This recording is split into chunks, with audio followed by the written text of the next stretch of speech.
Magandang araw mga kaibigan. Isang kwentong pag-ibig ang muli kong ibabahagi sa inyo na tiyak nakapupulutan ng aral at magpapaantig sa inyong mga puso. Pero kung bago ka pa lamang ay pakilike po ng ating video. Pakiclick ng subscribe button, gayon din ng bell icon para lagi kang updated sa mga susunod ko pang upload.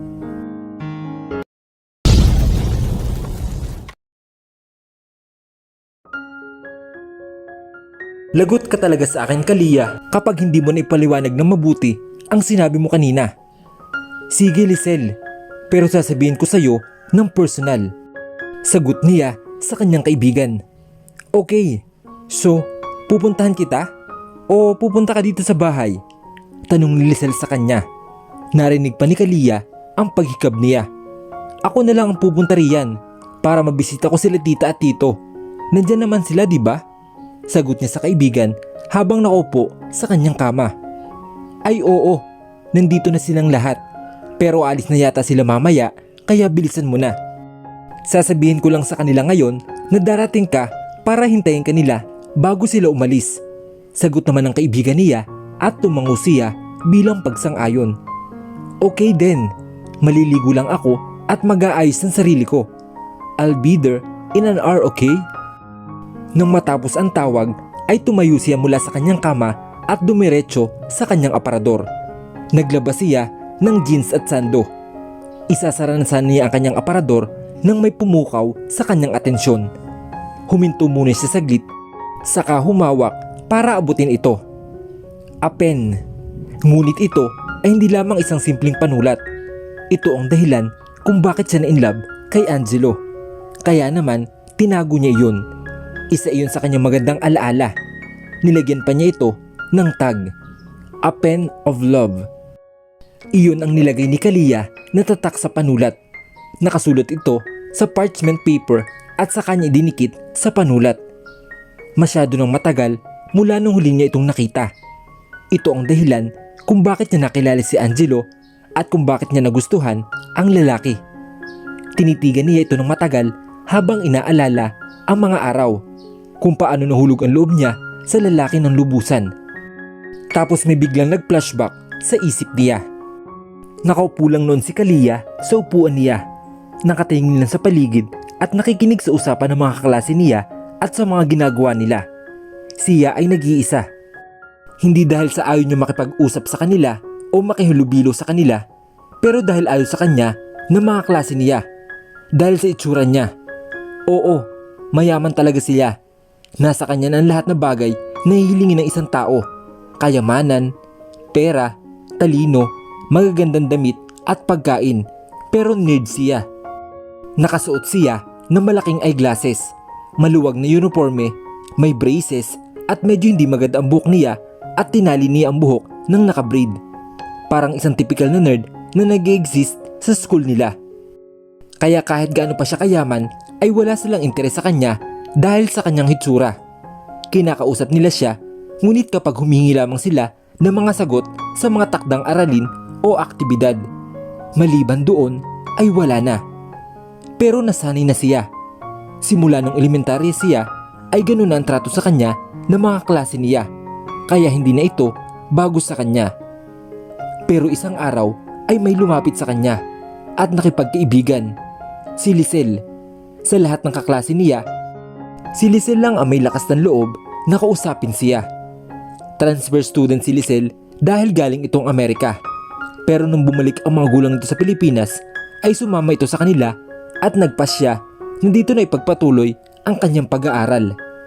Noong una ay ayaw ni Kalia na makipag-usap kay Lisel dahil naisip niya na hindi totoo ang balak niya makipagkaibigan dito. Ilang linggo na siyang laging nakadikit at nakabuntot sa dalaga. Ngunit hindi pa rin niya pinapansin ito. Ngunit dumating ang araw na hindi niya inaasahang darating. Nagkaroon sila ng bi-pair activity at naging partner niya si Lisel.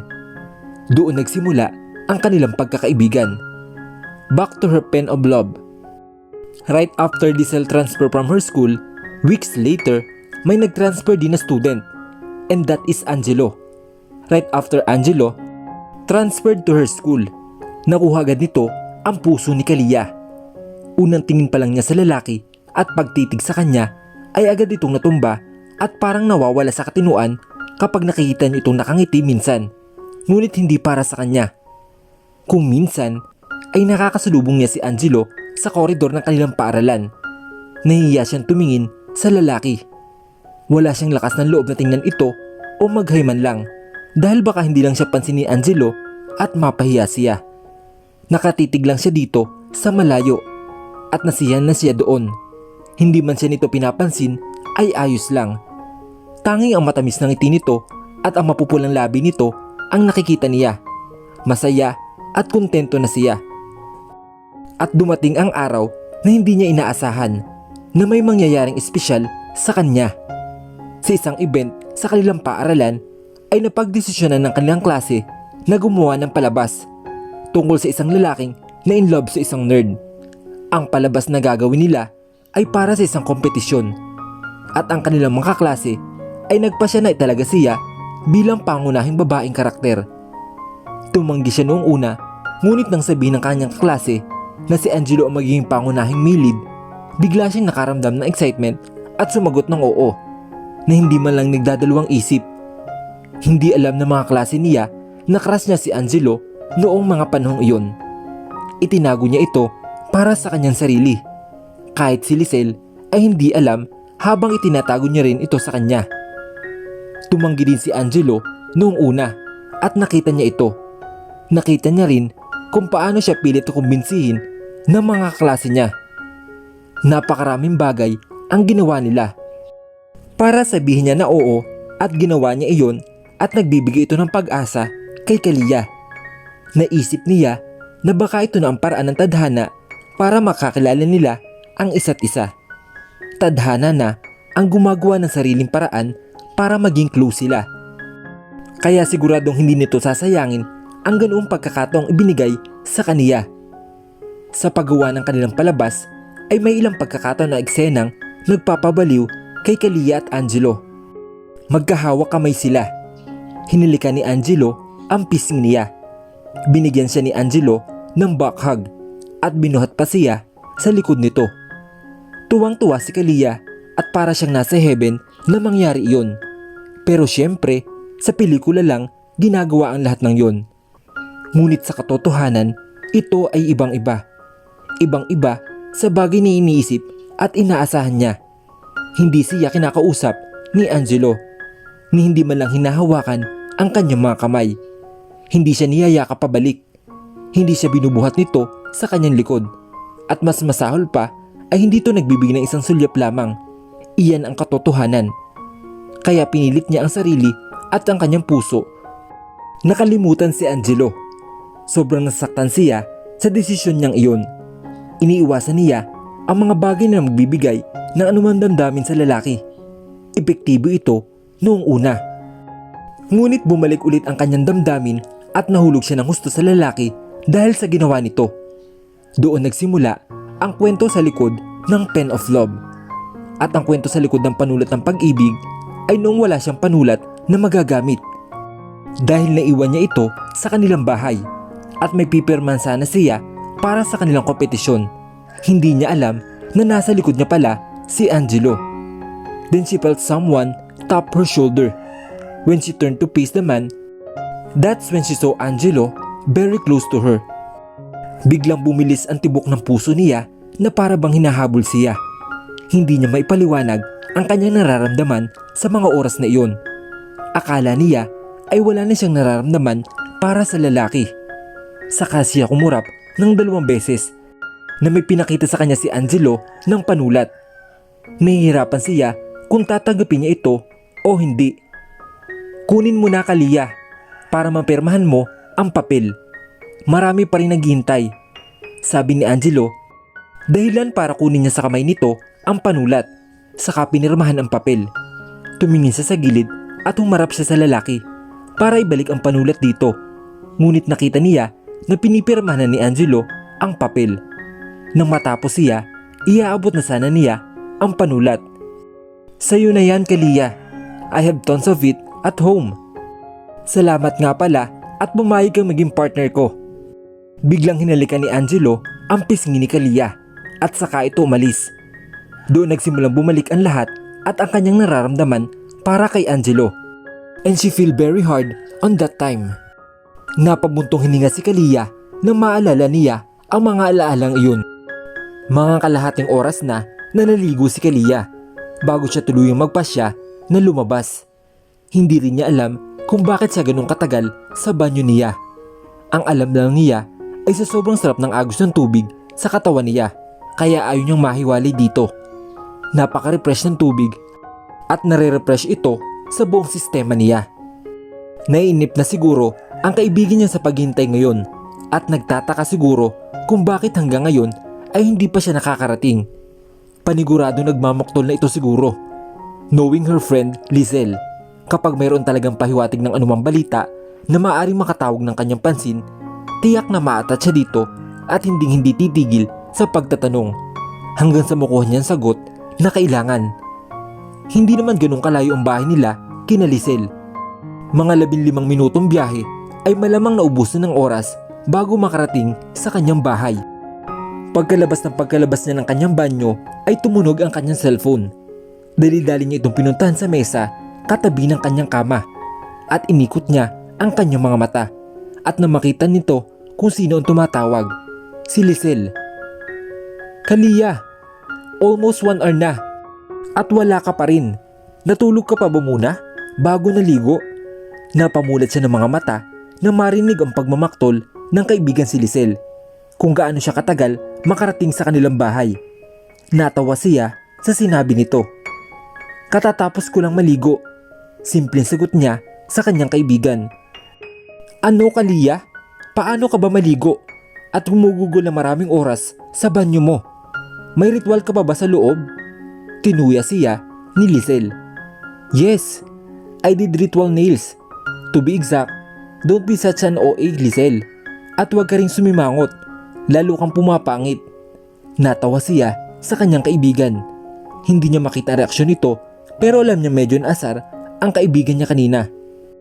Nagmamadali siyang bumaba at dire-diretsong pumasok sa loob ng sakyan, saka siya umalis. Nang papalabas na siya sa kanilang village, nakasalubong niya ang taong hindi niya inaasahang makita. Bumusina siya na ikinagulat niya. Ibinaba ni Angelo ang bintana ng sakyan niya at ganoon din ang ginawa ni Kalia. Saan ka pupunta Kalia? Tanong ni Angelo na mas ikinagulat ni Kalia. Ito ang unang pagkakataon na magtanong si Angelo tungkol sa kanya at hindi alam ni Kalia kung paano siya sasagot. Ngitaan siya nito at tila umuurong ang kanyang dila. Hey, Kalia, I'm asking you kung saan ka pupunta. Tanong ulit ni Angelo nang hindi siya nito sinagot. Doon bumalik sa katinuan si Kalia. Pupunta ako sa bahay ng kaibigan ko. Sagot niya na hindi pa rin tumitingin kay Angelo. Pumunta ka doon mamaya pagkatapos kitang kausapin, sabi ni Angelo at saka pinandar ang makina ng sasakyan niya. Tumango si Kalia bilang tugon. Sundan mo ang kotse ko, dagdag ni Angelo. Sinundan ni Kalia si Angelo habang nagmamaneho palabas ng village. Maraming katanungan ang bumungad sa kanyang isipan. Ano bang kailangan ng lalaki at napunta pa ito sa kanya? Napangiti si Kalia sa kanyang naisip. Maaaring naghahanap si Angelo ng paraan upang sila ay magkalapit. At medyo kinilig siya habang iniisip iyon. Umaasa lang siya na magiging ganoon. Siguradong iyon ang magsisimula ng kanilang magandang samahan. Nakarating sila sa isang cafe malapit sa village ni Lizelle at ipinarada ang kanyang sasakyan. Sinapu niya ang kanyang noo nang maalala niya ito. Siguradong naiinis at naiirita ng kanyang kaibigan sa paghintay nito sa pagdating niya. Kalahating oras na itong naghintay sa kanya. At ngayon ay maghihintay po ulit ito ng kalahating oras. Dahil sa hindi inaasahang pagdating ni Angelo para makipag-usap sa kanya. Akmang kukunin na ni Kalia ang kanyang phone na nasa tabi niya para tawagan si Lizelle at para ipaalam dito ang nangyari. At humingi din ng tawad sa kanyang kaibigan. Dahil mahuli naman ulit siya sa kanilang usapan nang biglang kumatok si Angelo sa bintana ng kanyang sasakyan. Tumingin siya sa labas ng kotse at nakita niya na ginalaw ni Angelo ang kanyang kamay. Senyalis na bumaba na siya ng kanyang kotse. Pinatay ni Kalia ang makina ng kanyang sakyan bago na pagdesisyonan na bumaba rito. Nagsimulang maglakad ni Angelo patungo sa cafe. At si Kalia naman ay sinundan lamang siya. Binuksan ni Angelo ang pintuan sa harap ng cafe at naghanap sila ng mauupuan. At nang makakita siya ay itinuro yun sa kaniya. Hindi alam ni Kalia ang kanyang gagawin sapagkat unang beses pa lamang lumabas kasama si Angelo. Nawalan siya ng salita sa kung anong ibig niyang sabihin. Nakaramdam siya ng awkward at tensyon sa sitwasyon. Lahat ng mga ito ay bago sa kanya. Anong gusto mo, Kalia? Kape o sandwich? Tanong ni Angelo habang sinusuri ang menu sa kamay nito. Natigilan si Kalia sa hindi inaasahang tanong ng lalaki. Ngunit nagawa pa din niya na sumagot. Isang Italian sandwich at isang cappuccino lang. Sagot niya at sinusubukang magbukang simple at cool hanggat maaari. Sa kabila ng katotohanan na nanginginig siya sa loob dahil sa sobrang kaba. Never pa siyang tinanong ni Angelo ng ganon, kaya sobrang kakaiba ang pakiramdam niya ng mga oras na ito. Tumango si Angelo sa sagot niya. Tumayo ito sa kanyang kinaupuan at pumunta sa cafe counter para umorder ng pagkain nila. Nakaupo lang si Kalia sa kanyang upuan, naghihintay sa pagbabalik ni Angelo. Nakatingin lang siya sa paligid at sinusuri ang kapaligiran ng cafe. Kalia, we need to talk. Huwag mong isipin na nagde-date tayo dahil ang totoo may gusto akong sabihin sa'yo. Sabi ni Angelo saka humigop ng cappuccino niya. Hindi umimik si Kalia. Sa halip ay nakikinig lang siya sa sinasabi nito. You want this, right? Don't worry. Everything is just starting. There's more to go. More for you to handle. So you just wait and feel the pain also that I'm feeling right now. Suffer just like me, Kalia. Sabi ni Angelo sa mahina ngunit mapanganib na boses. Biglang nakaramdam ng kaba si Kalia sa pagbabanta ni Angelo sa kaniya. She thought everything is okay since si Angelo ang unang lumapit sa kanya. Pero hindi niya alam na taktika pala nito ang unang lumapit sa kanya para maiparamdam din sa kanya ang sakit na nararamdaman. Pumikit siya pero inaasahan niya ito at handa na siya sa maaaring mangyari. Sa tingin ko, alam mo na ang dahilan kung bakit kita dinala dito. Hindi dahil para kumain o makipag-date sa'yo. Gusto ko lang pag-usapan ang kasal natin na gaganapin bukas. Sabi ni Angelo sabay lapag ng kapin niya sa mesa. Agad naman siyang tiningnan ni Kalia sa sinabi nito. Sa totoo lang ay wala siyang ideya kung bakit siya dinala ng lalaki sa cafe at kung anong gusto nung sabihin sa kaniya. Sumama lamang siya dahil akala niya ay may importante itong sasabihin. Actually hindi. Matapat niyang sagot. Talaga? O nagmamaang-maangan ka lang? Sarkastikong sagot ni Angelo sabay smirk sa kanya. It was an honest question, Angelo. And I have totally no idea kung bakit mo ako dinala dito. Sagot niya at nakatingin sa mga mata ng lalaki. Si Angelo naman ay mukhang hindi kumbinsido sa sinabi niya. Napabuntong hininga si Kalia. Sige, I'll get right to the point then. Aniya na nakatutok ang tingin kay Kalia. Biglang nakaramdam ng tensyon si Kalia dahil sa itsura nito. Gayunpaman, ang itsura ni Angelo ay tila nagsasabi na ito ng isang seryosong sitwasyon. I agreed to marry you. But that does not mean na gusto kita. Umuo lamang ako dahil wala na akong ibang choice kasi if meron, ay hindi ko gagawin iyon. Sabi niya at nakikinig lang si Kalia. Habang sinasabi niya ang mga katagang iyon, umigting ang mga panga nito. Bigla siyang nakaramdam ng kirot sa sinabi nito. Kung hindi dahil sa kumpanya, hindi ko ito gagawin. Kung hindi mo lang naisip na pakasalan kita, kapalit ng tulong na binigay ng magulang mo, ay okay na sana si dad. Pero parang gusto mo talaga akong pahirapan. Gusto mong makitang nahihirapan ang pamilya ko. Ano ngayon? Kontento ka na ba sa ginawa mo? Masaya ka na ba? Nagulat si Kalia sa sinabi ni Angelo. Umigting ang kanyang mga panga habang sinasabi ang mga katagang iyon kay Kalia. Ang hinanakit, puot at galit ay mararamdaman sa kanyang boses at makikita sa kanyang mga mata. Ngunit hindi ito pinansin ni Kalia dahil lahat ng atensyon nito ay nakatuon sa sinabi nito tungkol sa kanyang ama. Ano ang ibig niyang sabihin na siya ang dahilan kung bakit inatake sa puso ang kanyang ama?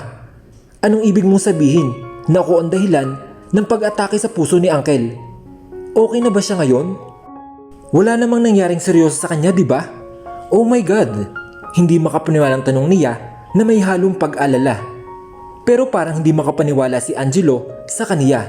Natatawa na lang sa pag-aalala nito sa kanyang ama. Isang mapang-insultong tawa ang ibinigay niya kay Kalia. Parang gusto niyang sampalin at suntukin si Angelo sa naging reaksyon nito. Anong ibig mong sabihin, Angelo? Walang kamay-laymalin na tanong ni Kalia. Okay, fine. Let me tell you this straight, Kalia. Dahil sa biglaang alok ng kasal mo sa akin, ay inatake sa puso ang tatay ko. Kung hindi lang dahil sa hiniling mo sa magulang mo na dapat kitang pakasalan, bilang kapalit ng pagtulong niya sa kumpanya namin, di sana naglalakad siya ngayon at hindi nakahiga sa kanyang kama. Nakuha mo bang ibig kong sabihin? Nakakunot ang kanyang noo na may halong galit habang sinasabi ang mga katagang iyon kay Kalia.